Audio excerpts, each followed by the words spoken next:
जरूरी सूचना है आप सभी स्टूडेंट्स के लिए। स्टडी फॉर सिविल सर्विसेज का Android app Google play store में आ चुका है, उसको प्लीज तुरंत इंस्टॉल कर लीजिए। और अगर आप स्टडी फॉर सिविल सर्विसेज के सिर्फ ऐप से कोई भी कोर्स, कोई भी पीडीएफ परचेज करते हैं तो उसमें अप्लाई कूपन, अगर आप ज्ञान सर जो है आप उसमें अप्लाई करते हैं, ये कूपन कोड है, तो उसमें 20% फीस तुरंत माफ हो जाएगी। मतलब 20% डिस्काउंट तुरंत उसमें लग जाएगा। ज्ञान सर लिखना है, नॉर्मली ज्ञान सर स्मॉल लेटर में है सब कुछ, कोई स्पेस नहीं, कोई कॉलम नहीं, सिर्फ ज्ञान सर GYANSIR। इस तरह से अगर कूपन कोड लगाते हैं आप ऐप में बाई करने से पहले, जो अप्लाई कूपन वाले में आता है, तो 20% का डिस्काउंट तुरंत मिलेगा। वीडियो देखिए। नमस्कार दोस्तों आप लोगों की हैवी डिमांड पे मॉडर्न हिस्ट्री शुरू कर दी है मैंने। पोर्तुगीज़ से शुरू कर रहा हूँ, ठीक है। पोर्तुगीज़ से शुरू करेंगे। पूरी मॉडर्न हिस्ट्री 1 महीने के अंदर आराम से हम लोग कवर कर लेंगे, और इवन जल्दी कर लेंगे। सिर्फ और सिर्फ पहले मैं प्री ओरिएंटेड चीज़ें ही आपको दूंगा इसमें, ठीक है। प्रीलिम्स में जितनी चीज़ें आती हैं सब इसमें आपको मिलेगी, कुछ भी इससे बाहर नहीं होगा। ये 3-4 बुकों का संकलन होगा, मतलब स्टडी फॉर सिविल सर्विसेज का स्पेशल एक्सक्लूसिव वीडियोज़ हैं। ऐसे ही पेड ग्रुप में आपको दिए जाते हैं जब आप तैयारी करते हैं। वो यूट्यूब पे नहीं दिए जाते हैं, सिर्फ और सिर्फ पेड ग्रुप में दिए जाते हैं। मैं आप लोगों के लिए सिर्फ और सिर्फ ये शुरू कर रहा हूँ ताकि आप लोगों को अच्छे से प्रिपेयर हो जाए। चीज़ें बहुत ही शॉर्ट में चीज़ें करेंगे, बिना किसी बकवास के, सिर्फ एग्ज़ाम ओरिएंटेड कंटेंट, सिर्फ हिस्ट्री को पढ़ेंगे जो एग्ज़ाम में आता है, ठीक है। तो जैसा कि आपको पता होगा, थोड़ा सा बैकग्राउंड बता देता हूँ। पहले जो ट्रेड था यूरोप लोग यहाँ से करते थे, इंडिया से, ठीक है। और यहाँ पे अरब का डोमिनेंस था भाई, इजिप्ट वालों में जो सुल्तान वगैरह टर्की के चलते थे। तो इन लोगों को इसको भैया बहुत ज़्यादा टैरिफ देना पड़ता था। तो ये सोच रहे थे कोई ऐसा रूट मिल जाए जिनको इनसे बाइकआउट करके हम डायरेक्ट ट्रेड कर लें। भाई जैसे अभी है, अभी आप मान लो इस रास्ते पे बहुत टोल टैक्स पड़ता है, तो आप कोई शॉर्ट रास्ता ढूंढोगे या भले लंबा हो, आपका पैसा बच जाए, क्योंकि यहाँ से बहुत पैसा लगता था। तो वास्को डिगामा ने क्या करा, यहाँ से एक बहुत सालों तक घूमते घूमते केप ऑफ गुड होप से होते होते ये फाइनली कैलीकट पहुँचता है। कैलीकट कहाँ पे है, पहले तो ये याद रखो, कर्नाटक में है। कहाँ पे है कैलीकट? कर्नाटक में। कॉपी बना लो पूरी मॉडर्न हिस्ट्री, जितने फैक्ट्स दूंगा इसको नोट कर लेना। अब कैलीकट पहुँचता है तो आपको ये 3 डेटें याद रखनी, और इवन 4 डेटें याद रखनी है। आपको ये कई बुकों में नहीं मिलती हैं, 2 ही डेट मिलती है। पहली तो एक 1498 याद रखनी है, दूसरी डेट आपको 1501 याद रखनी है, तीसरी 1524, चौथी 1539। क्यों याद रखनी है, आइए इसको देखते हैं। तो ये 1498 में पहुंचता है कैलीकट, जिसको प्रेजेंट टाइम में बोलते हैं कोझिकोडे। क्या बोलते हैं? कोझिकोडे। और ये कहाँ है? कर्नाटक में है। तब वहाँ का रूलर कौन होता है, आपको नाम याद रखना, उसका जैमोरिन, ठीक है। और एक चीज़ और कही जाती है, अब ये थ्योरी है सच्चाई की, इसको लाया था एक ट्रेडर था, अब्दुल माजिद, है ना, गुजरात का ट्रेडर था एक। अब भाई आपको पता है इंडियन लोग ट्रेड करते ही थे दूसरी जगह से, तो ये इसको रास्ता दिखाया था इसने, अब्दुल माजिद ने। अपने पैरों कुल्हाड़ी समझ लो मार ली। तो पहले तो ये 4 फैक्ट याद रखो। 1498 में सबसे पहले आया Calicut Kozhikode, as a ruler था वहाँ का जैमोरिन, वो इसका स्वागत करता है अब्दुल माजिद, ठीक है। अब जब यहाँ से ये जाता है तो बहुत सारा ट्रेड करता है, तो वहाँ बहुत पैसा कमाता है, बहुत ज़्यादा पैसा वैसा इसने वहाँ कमाया। तो बहुत भैया लोग भी देखते हैं, अरे यार ये इतना अमीर हो गया कैसे, तो सबके अंदर क्रेविंग होगी कि ये इंडिया से होके आया है ना। तो ये दोबारा आता है इंडिया 1501 में। अब ये जब दोबारा आता है तो यहाँ का जो रूलर होता है जैमोरिन, अब इसको ये मना कर देता है यहाँ से ट्रेड करने के लिए। क्यों? क्योंकि यहाँ पे अरब्स लोग ऑलरेडी प्रेजेंट होते हैं। अरब भाई कोई क्यों चाहेगा कि दूसरा आके व्यापार करे, इनका प्रॉफिट कम हो, है ना। तो ये इसको मना कर देता है। ये भैया क्या करता है, वापस चला जाता है। फिर क्या होता है भैया, अब ये लोग तो चाहेंगे, इनके मुँह खून लग गए, इनको पैसा चाहिए, और यहाँ अरब और इनका क्लैश होने लगता है। तो फिर आएगा अल्मेडा, अभी वो बता रहा हूँ, पर पहले अभी ये याद रखो ये डेट। अब वास्को डिगामा जो है 3 बार आता है, 1498 में, 1501 में आता है, और 1524 में एज अ वॉइसरॉय आता है। इसके बाद, है ना, वॉइसरॉय आता है बन के 1524 में। और इसकी 1539 में मतलब जो है 1524 में आता है, और इसका मृत्यु जो है यहीं पे ही हो जाती है। 1524 में ही मृत्यु हो जाएगी। और 1539 में जो है इसका जो एक तरह से अस्थियाँ होती हैं ना, वो इसको यूरोप मतलब पुर्तगाल भेजा जाता है, पुर्तगाल भेज देते हैं। तो ये महत्वपूर्ण है क्योंकि एग्जाम में पूछा जा चुका है। 1498 में पहली बार आया, फिर 1501 में आता है, 1524 में वॉइसरॉय बन के आता है, और 1524 में मृत्यु भारत में होती है इसकी। कहाँ पे? कोची में हो जाती है, वहाँ दफना देते हैं। और 1539 में फिर इसकी अस्थियों को पुर्तगाल भेज दिया जाता है। इसके बाद दोस्तों आता है फ्रांसिस्को डी अल्मेडा, पहला गवर्नर बनता है ये भारत के लिए, मतलब पोर्तुगीज़ का पहला गवर्नर बन के आता है ये। तो यहाँ पे ऑलरेडी अरब्स हैं, और जैमोरिन भी अरब्स के साथ मिलकर इनकी फाइट आइट हो जाती है, तो ये हार जाता है। 1507 में जो इनकी फ्लीट होती है ये हार जाती है। फिर ये डिसाइड करता है कि यार इतनी बड़ी बेइज्जती, इसके बेटे को भी मार देते हैं, कि अब ये हिंद महासागर यानी इंडियन ओशियन में डोमिनेंस बनाएगा। तो एक ब्लू वाटर पॉलिसी लाता है, जिसको नीले पानी की नीति कहते हैं। अब ये ब्लू वाटर पॉलिसी क्या है?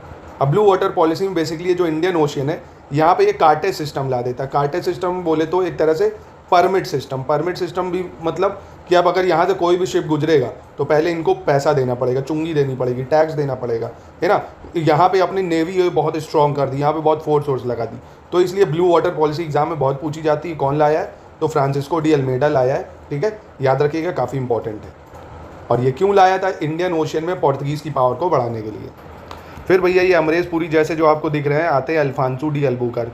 अल्मेडा के बाद कौन आता है? Alfonso de Albuquerque. अब इनको real founder of Portuguese power भी कहा जाता है, मतलब जो पुर्तगाली शक्तियों का असली जो फाउंडर है, मतलब एक तरह से इसी को माना जाता है। अब हिंदी इंग्लिश वाले रोना नहीं भाई, इसी में एडजस्ट करो, मैं ऐसे ही बताऊंगा, हिंदी ही है यार एक तरह से, इसको अपनी भाषा में नोट कर लो। लैंग्वेज ऐसी हो जो आपको समझ में प्री में सवाल करवाओ, ठीक है। तो इसको पुर्तगाली शक्तियों की स्थापना के लिए सबसे ज़्यादा माना जाता है। अब ये गोवा को लेता है सुल्तान ऑफ बीजापुर से, है ना, acquire Goa from Sultan of Bijapur. तो पहली जो टेरिटरी मिलती है इनको गोवा ही मिलती है पोर्तुगीज़ को, इसलिए गोवा आप देखते हो पोर्तुगीज़ का ही पावर में रहता है आज़ादी के बाद तक भी, है ना। तो 1510 में लेता है, ये एग्जाम में पूछा जा चुका है। गोवा कौन लेता है? सुल्तान ऑफ बीजापुर से। अल्बुकर्क लेता है पोर्तुगीज़ 1510 में। और जहाँ जहाँ शिप बनते थे ना, जहाँ जहाँ बड़ी शिप बनती थी वहाँ पे ये कंट्रोल कर लेता है, वहाँ पे ये परमिट सिस्टम ला देता है कि शिप वगैरह बनाओगे तो हमें पैसा देना पड़ेगा। तो देख रहे हो आए बाहर से अब यहीं पे कंट्रोल करने लग गए। फिलहाल ये फैक्ट्स आपको प्रीलिम्स के लिए बहुत हेल्प करेंगे, इनको याद रखो। अब देखिए दूसरा फैक्ट जो आपको याद रखना है, जो कोचीन दिख रहा है ना, ये नोट कर लो, पहली फैक्ट्री कोचीन में ही बनाते हैं ये लोग। पहली जो फैक्ट्री बनती है, जो दुर्ग बनता है या फोर्ट बनता है ना, पहला फोर्ट या दुर्ग कोचीन में बनता है, कोचीन में 1503 में, ठीक है। कब बनता है? 1503 में। और भी पूछे तो ये पूछ लेता है बनाया किसने था? अल्बुकर्क ने बनाया था। अल्बुकर्क ने बनाया था, तब ये वॉयसरॉय नहीं था, ठीक है, इसी बना था। फिर कोचीन, फिर कैन्नौर, कैलीकट, ऐसे करके जितना आपको दिख रहा है ना ये बना लेते हैं।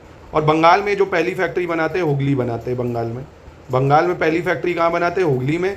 और भारत में पहली फैक्ट्री बनती कोचीन में 1530 में, ठीक है। तो ये जरूर याद रखना है इसको। और अगला जो आपको वॉयसरॉय याद रखना है वो है नीनो डू टिकोना। बस 3 याद रखने हैं।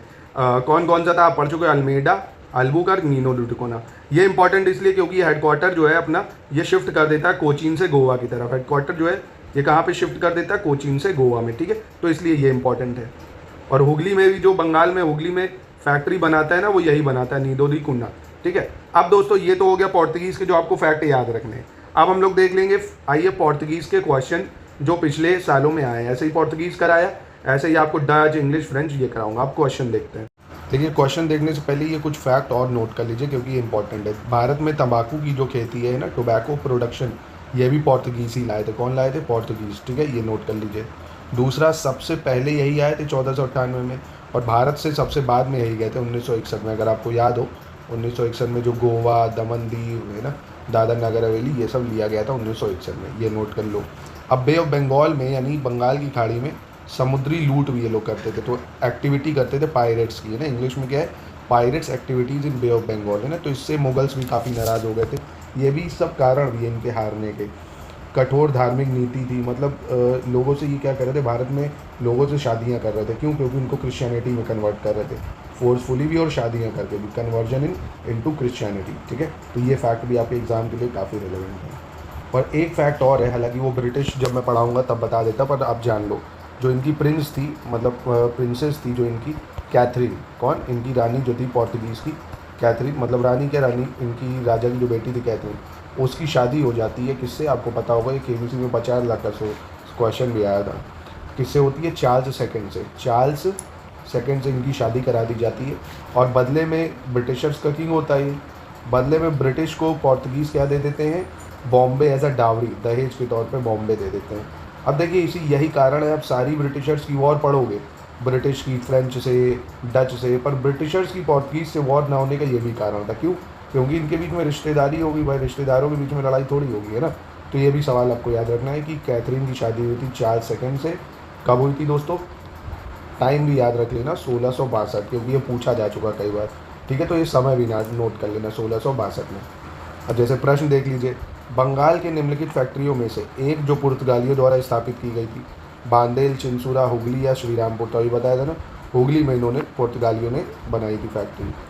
दूसरा जो है, पुर्तगालियों ने भारत में किस स्थान पर प्रथम दुर्ग का निर्माण किया था? तो बताया था ना, अंजीदीव, कन्नौर, कोचीन, गोवा। तो पहला दुर्ग या फैक्ट्री लोग कहाँ लगाते? कोचीन में, 1503 में, ठीक है, कोचीन में।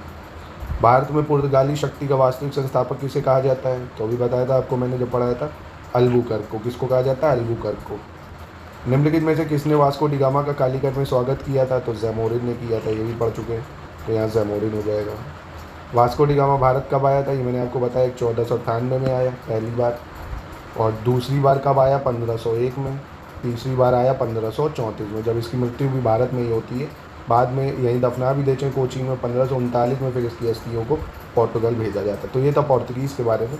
ऐसे ही अगर आपको ये इनिशिएटिव पसंद आया तो कमेंट बॉक्स में बताइएगा दोस्तों। ऐसे ही मैं आपको कंटिन्यू कंप्लीट करा दूंगा मॉडर्न हिस्ट्री। कैसा लगा इनिशिएटिव बताइएगा।